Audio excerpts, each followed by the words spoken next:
ایک اور ناکامی، کپتان کو بڑی بری خبر ملنے والی ہے۔ منصور علی خان کی چونکا دینے والی خبر۔ سینئر تجزیہ کار منصور علی خان نے دعویٰ کیا ہے کہ جلد ہی بانی P T I Imran Khan کو ایک بہت ہی بری خبر ملنے جا رہی ہے۔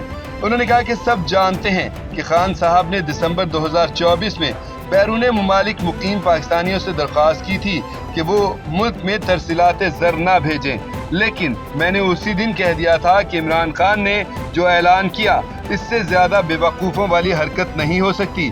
مجھے نہیں پتا خان صاحب کو ایسے الٹے سیدھے مشورے آخر دیتا کون ہے، اس سے کچھ نہیں صرف پاکستان کا نقصان ہونا تھا۔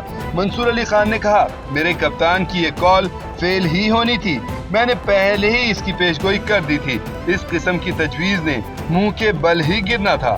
منصور علی خان نے کہا کہ اس سے قبل دسمبر 2024 میں جب اعداد و شمار آئے تو پتا چلا کہ ترسیلات زر کم ہونے کے بجائے بڑھ چکی ہیں۔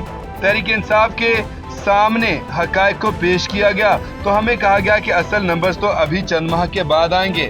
اب عمران خان کے لیے جو بری خبر ہے وہ یہ کہ اسٹیٹ بینک نے جنوری 2025 کے اعداد و شمار بھی جاری کر دیے ہیں، جس میں واضح طور پر بتایا گیا ہے کہ بیرون ملک مقیم پاکستانیوں نے گزشتہ ماہ اپنے خاندانوں کو 3 ارب ڈالر بھیجے اور اس میں 25.2% کا اضافہ ہو چکا ہے۔ اس سے صاف ظاہر ہو رہا ہے کہ خان صاحب کی کال ناکام ہوئی، پاکستانیوں نے پیسے نہ بھیجنے کے بجائے اپنی فیملیز کو زیادہ پیسے بھیجے۔ اس بارے جلد عمران خان کو بھی کوئی نہ کوئی ضرور بتا دے گا۔ امریکہ میں ایک اور خوفناک حادثہ، 2 طیارے آپس میں ٹکرا گئے۔ ناظرین، امریکہ میں مشہور زمانہ راک بینڈ موٹلی کرو کے لیڈ سنگر ونس نیل کے پرائیویٹ جیٹ کو خطرناک حادثہ پیش آیا ہے۔ 2 طیارے آمنے سامنے آ گئے، ایک لرزہ خیز تصادم، ایک جان گئی، 3 شدید زخمی۔ امریکی میڈیا کے مطابق یہ طیارہ آسٹن ٹیکساس سے آ رہا تھا کہ لینڈنگ گیئر فیل ہونے کی وجہ سے بے قابو ہو کر ایک بڑے جیٹ سے جا ٹکرایا۔ سنگر ونس نیل اس طیارے میں موجود تھے یا نہیں، اس بارے میں ابھی کوئی اطلاع نہیں ہے۔ کیا یہ حادثہ محض ایک اتفاق تھا؟ کیا یہ تکنیکی خرابی تھی یا پھر کچھ اور؟ امریکی خفیہ ادارے اس معاملے کی تحقیقات کر رہے ہیں، لیکن ابھی تک کوئی واضح وجہ سامنے نہیں آ سکی۔ ایویشن آفس اور فائر ڈپارٹمنٹ کے افسران کا کہنا ہے کہ وہ حادثے کی ہر ممکن تحقیقات کر رہے ہیں۔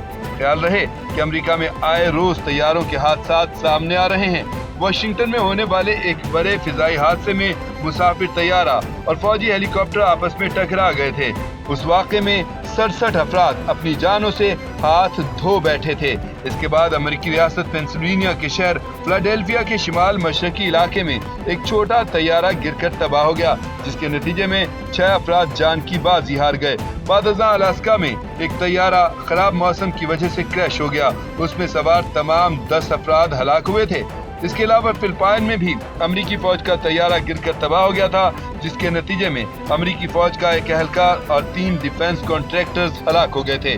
طیاروں کے حادثات کے ان پے در پے واقعات نے امریکیوں میں خوف پیدا کر دیا ہے۔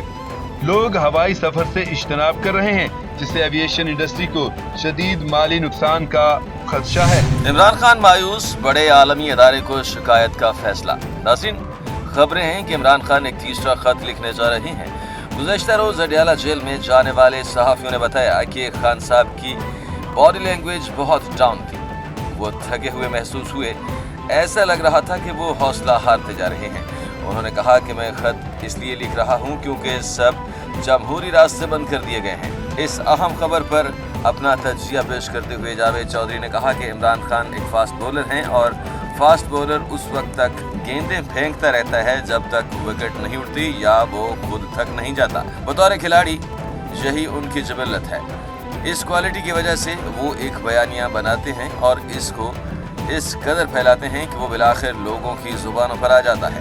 جاوید چودھری نے کہا کہ ماضی میں regime change absolutely not neutral اس کی واضح مثالیں ہیں۔ اب وہ خط کے معاملے کو اتنا طول دینا چاہتے ہیں کہ لوگ صرف اس ہی کی بات کریں۔ عمران خان اس وقت تک خط لکھتے رہیں گے جب تک دوسری طرف سے ری ایکشن نہیں آ جاتا۔ IMF کے مشن کے پاکستان آمد پر بات کرتے ہوئے جاوید چودھری نے کہا کہ بین الاقوامی مالیاتی فنڈ ہو یا ورلڈ بینک، یہ موجودہ دنیا کی ایسٹ انڈیا کمپنیز ہیں۔ اگر آج IMF اپنا ہاتھ کھینچ لے تو پاکستان ڈیفالٹ کر جائے گا۔ انہوں نے کہا کہ صورتحال دیکھتے ہوئے PTI نے